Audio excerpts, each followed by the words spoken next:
Hi, ഇന്ന് ഞങ്ങൾ ഉണ്ടാക്കാൻ പോകുന്ന എന്താ പറയാ, ഉന്നക്കായാണ്. അപ്പൊ ഇതാ ഞാൻ 2 പഴം എടുത്ത് വെച്ചിട്ട് പഴം കട്ട് ചെയ്ത് വെക്കാണ്. ഇത് നമുക്ക് ആവിയിൽ വേവിക്കണം കേട്ടോ. അപ്പൊ അത് ഞാൻ കട്ട് ചെയ്ത് വെച്ചു. വലിയ പഴമാണ്.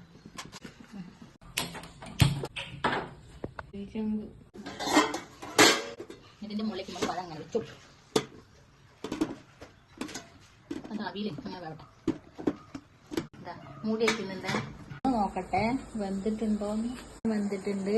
അപ്പൊ ഞാനിത് മാറ്റി വെക്കുകയാണ്. തേങ്ങ, അണ്ടിപ്പരിപ്പ്, ബദാം പരിപ്പ്, ഏലക്ക പൊടിച്ചത്, പഞ്ചസാര.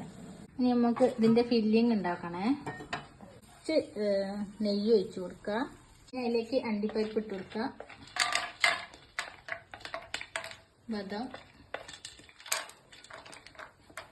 ഇതെല്ലാം കൂടി ഒന്ന് ചൂടാക്കി എടുക്കുക. തേങ്ങ ഇട്ട് കൊടുക്കുക കേട്ടോ. ഒന്ന് മൂത്ത് ചെറുതായിട്ട് മൂത്ത് വന്നാൽ മതി. ഈ സമയത്ത് നമുക്ക് നമ്മളെ ഏലക്കാപ്പൊടി പൊടിച്ചത് ഇട്ട് കൊടുക്കുക കേട്ടോ.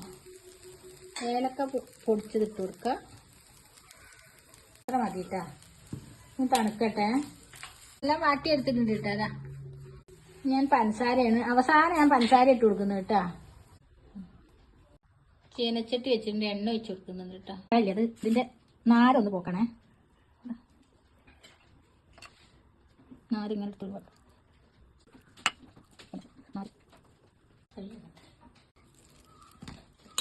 ഫോർക്ക് വെച്ചിട്ട് ഇങ്ങനെ ഉടച്ചു കൊടുക്കട്ടോ. ഇനി അഥവാ ലൂസായിട്ടുണ്ടെങ്കിൽ നമുക്ക് കുറച്ച് അരിപ്പൊടി ഇട്ട് കൊടുക്കട്ടോ. കുറച്ചിട്ടാൽ മതി. നമ്മളെ പുഴുങ്ങിയ പഴം ഈ രൂപത്തിലായിട്ടുണ്ട് കേട്ടോ. രൂപത്തിലായിട്ടുണ്ട്. ഇതൊന്ന് നമ്മൾ കുറച്ചെടുക്കുകയാണ് കേട്ടോ.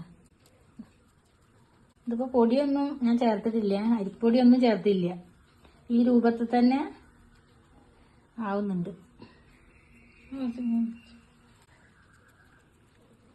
റെഡി ആയിട്ടുണ്ട്.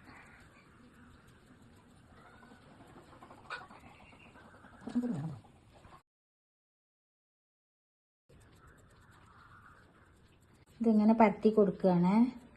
എന്നിട്ട് നമ്മൾ ഇതിലെ ഫില്ലിങ് ഇതിലേക്ക് നിറച്ച് കൊടുക്കുകയാണ്. നമ്മൾ അങ്ങനെ മടക്കി കൊടുക്കട്ടോ.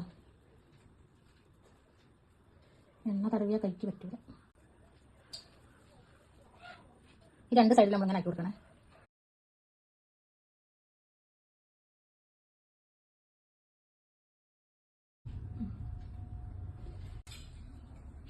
ഉന്നക്കായ് ഇങ്ങനെ ഈ രൂപത്തിലാക്കിയിട്ടുണ്ട്. ഇനിയിപ്പോൾ നമുക്ക് പൊരിച്ചെടുക്കാം കേട്ടോ. ഞാൻ ഓരോന്നായിട്ട് ഇട്ട് കൊടുക്കുന്നുണ്ട്. എണ്ണ ചൂടായിട്ടുണ്ട്.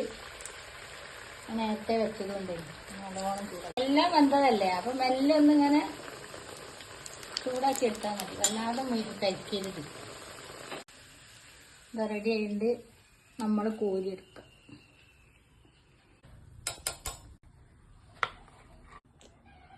ഇതാ നമ്മളെ ഉന്നക്കായ റെഡി ആയിട്ടുണ്ട് കേട്ടാ. എല്ലാവരും ട്രൈ ചെയ്ത് നോക്കണേ. അപ്പം വീഡിയോ ഇഷ്ടമായ ലൈക്ക് ചെയ്യണം, സബ്സ്ക്രൈബ് ചെയ്യണം, കൂട്ടുകാരിലേക്കൊക്കെ എത്തിക്കണം. പിന്നെ നമ്മളെ വീഡിയോ എല്ലാവരും കാണുന്നുണ്ടെന്ന് ഞങ്ങൾ വിചാരിക്കുന്നുണ്ട്. എല്ലാവരും സപ്പോർട്ട് ചെയ്യുന്നതിന് വളരെയധികം നന്ദിയുണ്ട്. പിന്നെ ഫേസ്ബുക്കിലാണ് കാണുന്നതെങ്കിൽ നമ്മുടെ പേജും കൂടി ഒന്ന് ഫോളോ ചെയ്യണം കേട്ടോ. ബൈ.